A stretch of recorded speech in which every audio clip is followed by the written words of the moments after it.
Today, we're going to talk about a very important topic, VPN.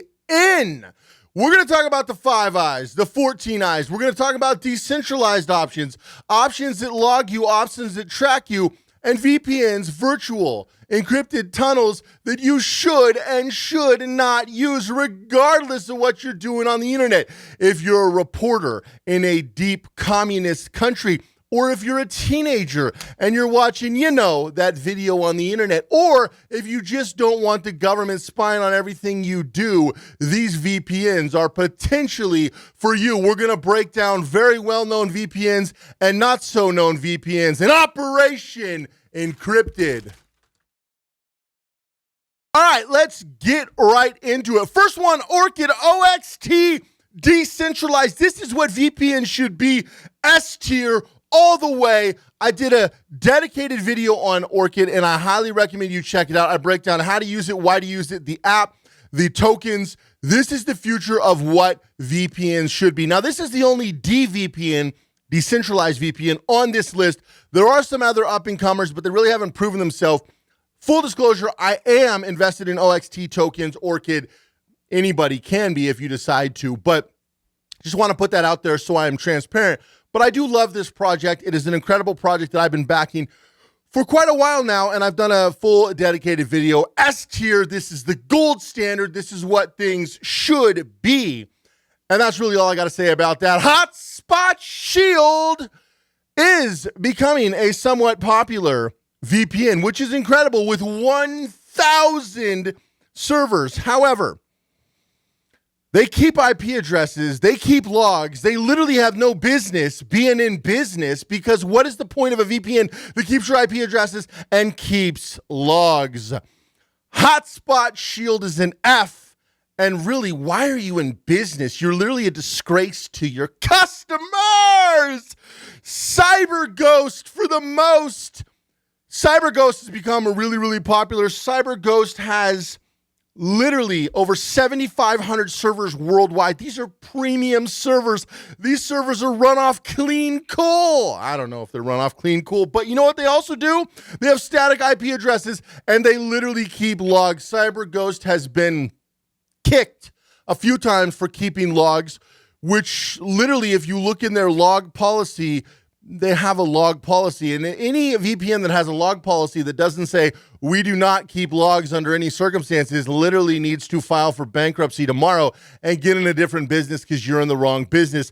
CyberGhost is an F because, again, you clearly do not know the business that you are in. Now, the fact of CyberGhost that they are in the U.S., that obviously doesn't help. There are some decent ones in the U.S., which is, of course, part of the 5 Eyes and the network of intelligence agencies that all communicate and all spy on all of their citizens at all times, Patriot Act. But if we want to do a little better than CyberGhost, we could go to PureVPN. Do you want PureVPN with over 6,500 servers?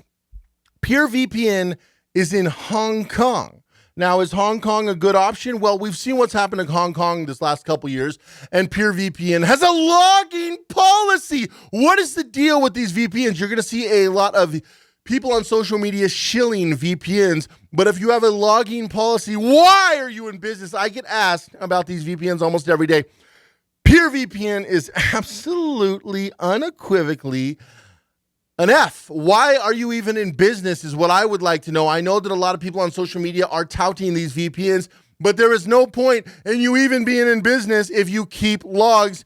Hong Kong, unfortunately, has had some, let's just say, unfortunate events the last couple of years, and sovereignty is no longer a thing.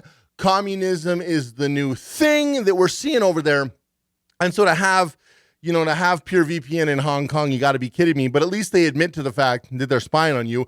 PureVPN, the spy network, is not something I would recommend to anybody, and they get an F. The next one is IPVanish. Now, IPVanish is located in the great state of Florida, United States, has over 1,900 servers. So you're thinking, oh, well, they're in the United States, that's bad. Well, yeah, I agree that's bad. And there are a couple exceptions in the United States, and we're going to talk about that with encryption and kind of the structure. But the problem with IPVanish being located in Florida, there's really not a lot of problems because Florida is a great American state.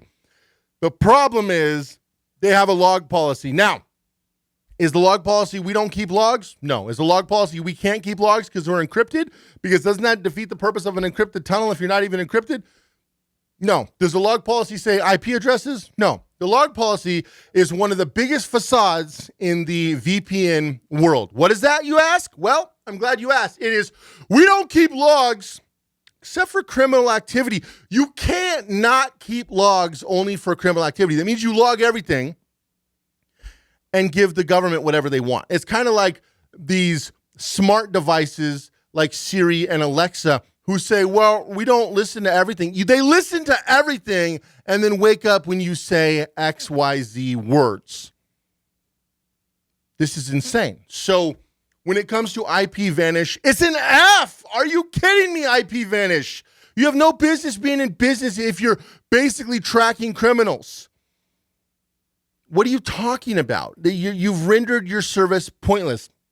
Next one is a popular one, ExpressVPN. I see this one shilled all over the internet like you wouldn't believe. They're in the British Virgin Islands. They have over 160 servers worldwide. And a lot of these VPNs have really high quality servers, and they have them in a lot of countries that aren't part of the Five Eyes or the 14 Eyes. But we need to understand about jurisdiction is it goes off of where your headquarters is located. And that's where they're fooling a lot of their customers. So the fact they're in the Virgin Islands, it's the British Virgin Islands, by the way, that doesn't help. But also the fact that they keep no logs. That's good. So is this an A? Is this an S? No. Edward Snowden came out and said, are you an ExpressVPN customer? You shouldn't be.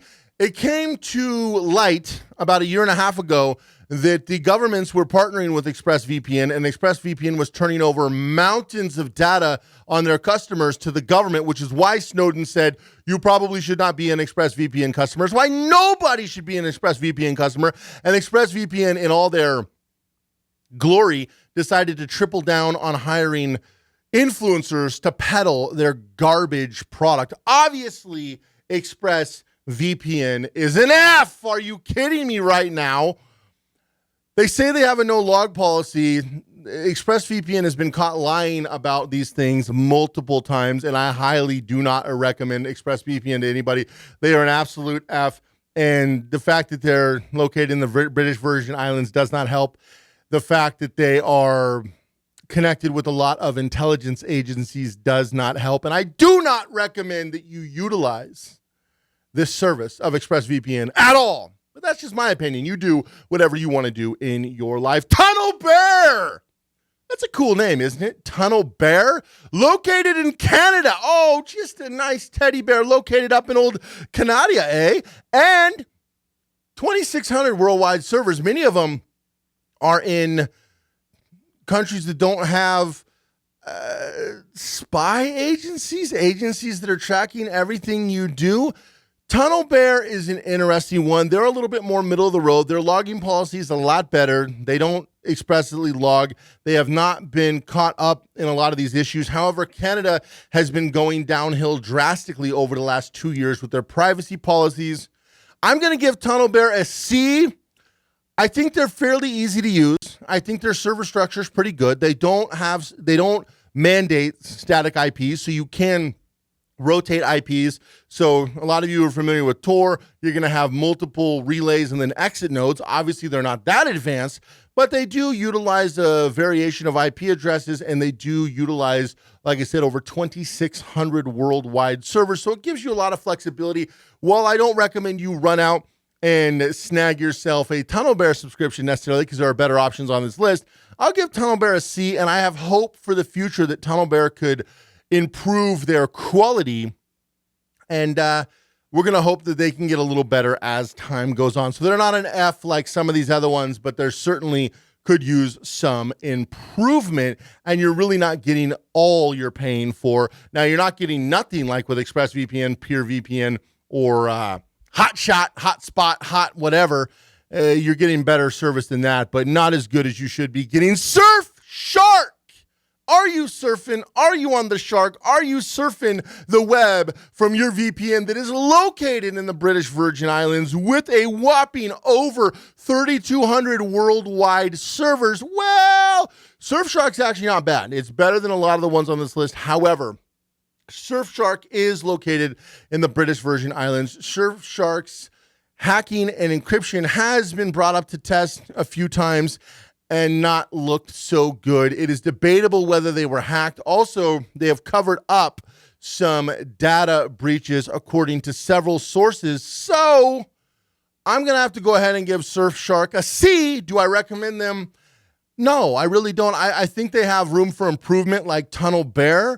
I would say Surfshark and TunnelBear are pretty much neck and neck. I mean, Canada and the British Virgin Islands might as well be the same thing at this point. You look at jurisdiction, you look at one pretends to have less jurisdiction than the other, but that's not the fact. So that's what it is. Now, this next one is an interesting one, and this next one is an unfortunate story that ends semi-decent, and that is private internet access. I've talked about private internet access multiple times, and I've recommended them multiple times. Now, you might be saying, Cody, they're located in the United States of America. I know, that's going to ding them for sure. They also were purchased by Cape Tech, which is the same company that owns CyberGhost and others, which Cape Tech is a London-based company, and obviously London has no privacy standards and not a very good place. So you might be thinking, well, if they're owned by a cybersecurity company, the Cape Tech in London, that actually spends more time spying on its citizens and releasing data breaches than actually helping anybody, how can private internet access have any value? Well, operating autonomously and utilizing the encryption that they've had for the last several years before they were bought by Cape Tech, utilizing their over 35,000 servers. They have more servers than almost all these other VPNs put together, worldwide servers, and through their encryption no logging policy, private internet access actually is not that bad. Now, in theory, could they get your IP address? Not if you're grandfathered in and you bought it in crypto or cash, which has always been an option, or not if, depending upon how you set it up. Now, is this out of the box as good of an option as it used to be? No. There was one time where I would have gave private internet access an S tier. They are no longer an S tier, but they are a B tier. The reason they are a B tier is because their encryption standards are some of the highest, and even though their parent company bought them, they bought established servers that had no logs. They also bought an established customer base that had no trail. And so I've tried this and I've tested this with clients and new customers on private internet access, and the security and privacy is actually still pretty good. Now, it's not as good as I would like it to be, and that is a problem, and I think that it could actually get worse in the future, but they have been audited multiple times and they've came out on top every single time. I think Cape doesn't want to ruin their investment. That's why they've distanced themselves. So while CyberGhost has been turned into a dud through companies like Cape Technology, I think they don't want to lose their investment. So they're kind of leaving PIA alone a little bit. They're operating autonomous slightly. So keep that in mind. So they are no longer an S tier like they used to be, but they are probably a solid B. And depending upon how things shake out, they do have room for potential improvement, or they could go down. The next one is a fan favorite, certainly a YouTube favorite, and that is NordVPN. NordVPN has no logs. They have over 5,000 worldwide servers. They are popping. They are dropping.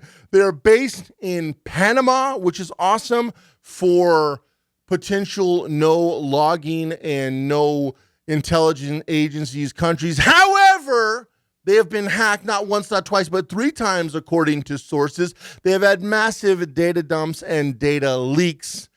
So there's good and there's bad. However, they have handled those hacks pretty well. Now, in theory, any company could get hacked.